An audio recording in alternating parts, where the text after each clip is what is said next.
Hello everyone, welcome back to my channel. আজকের ভিডিওতে আমি তৈরি করে দেখাবো খাসির মাংসের চর্বি দিয়ে মোচার ঘন্ট। আর এই রেসিপিটা কিন্তু তৈরি করা একদম সহজ। তো এখানে সবার প্রথমে দেখে নাও, আমি কিন্তু মোচাটাকে সেদ্ধ করে নিয়েছি সামান্য পরিমাণে নুন আর অল্প হলুদ আর সরষের তেল দিয়ে।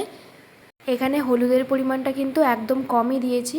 তো এবারে সমস্ত উপকরণটা সেদ্ধ করে নেওয়ার পরে আমি এখানে দেখো জলটা ঝরিয়ে রেখে দিয়েছি।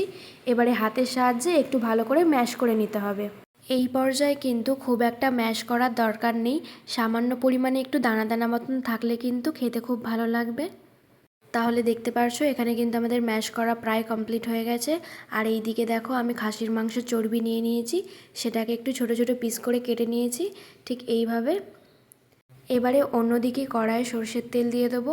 তেলটা গরম হয়ে আসলে একে একে আমরা সমস্ত আলুগুলোকে এর মধ্যে দিয়ে ভালো করে ভেজে নেব। সমস্ত আলুগুলো দেওয়ার পরে সামান্য পরিমাণে নুন অ্যাড করে দিচ্ছি, এতে করে আলুগুলো খুব তাড়াতাড়ি সেদ্ধ হয়ে যাবে।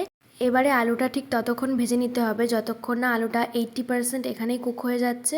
তো এই পর্যায়ে দেখো আমাদের আলুগুলো কিন্তু লাল লাল করে ভেজে নেওয়া হয়ে গেছে। অন্যদিকে আমি এখানে গোটা গরম মশলা নিয়ে নিয়েছি। এবারে ওই একই তেলে আমি এগুলোকে ফোড়ন দিয়ে দেবো।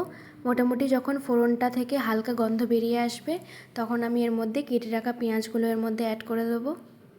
এবার এই পেঁয়াজটাকে ভালো করে ভেজে নিতে হবে যতক্ষণ না পেঁয়াজের রঙটা গোল্ডেন ব্রাউন কালার হয়ে আসছে। পেঁয়াজটা এখানে ভাজা বসিয়ে দিয়ে অন্যদিকে একটা মশলার পেস্ট রেডি করে নিতে হবে।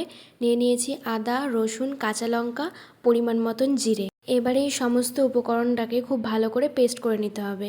অন্যদিকে দেখো আমাদের পেঁয়াজটাও কিন্তু প্রায় মোটামুটি হয়ে এসেছে। এবারে আমরা যে পেস্টটা এখানে রেডি করেছিলাম এই পেস্টটা এবার এর মধ্যে অ্যাড করে দিতে হবে। আর তার সাথে সাথেই সমস্ত গুঁড়ো মশলাগুলো এর মধ্যে অ্যাড করে দেবো।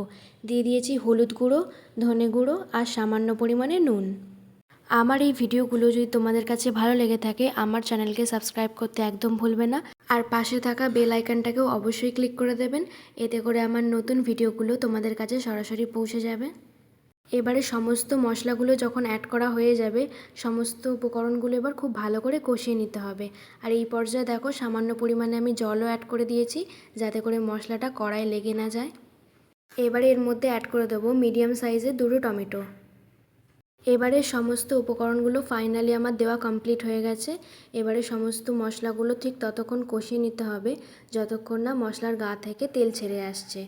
এই পর্যায়ে দেখো মোটামুটি হালকা তেল বেরিয়ে গেছে, তাই আমি একটু ভালো করে নাড়াচাড়া করে নিচ্ছি। আর এরপরে আমি অ্যাড করে দেবো এখানে মোচাটা। এবারে মোচাটা দেওয়ার পরে মশলার সাথে কিন্তু ভালো করে একটু কষিয়ে নিতে হবে। মশলার সাথে যখন মোচাটা খুব ভালো করে নাড়াচাড়া করে মেশানো হয়ে যাবে তখন কিন্তু আমাদের এর মধ্যে অ্যাড করে দিতে হবে ভেজে রাখা আলুগুলো। আর তার সাথেই আমরা এর মধ্যে অ্যাড করে দেবো খাসির মাংসের চর্বিটাও। এবার এই সমস্ত উপকরণগুলোকে খুব ভালো করে মিশিয়ে নিতে হবে।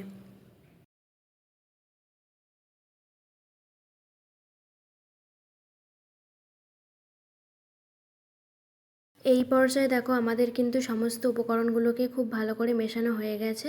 এবারে আমি এর মধ্যে সামান্য পরিমাণে গরম জল অ্যাড করে দিচ্ছি। জলটা অ্যাড করার পরে সমস্ত মোচার সাথে এই জলটা খুব ভালো করে আমাকে মিশিয়ে নিতে হবে।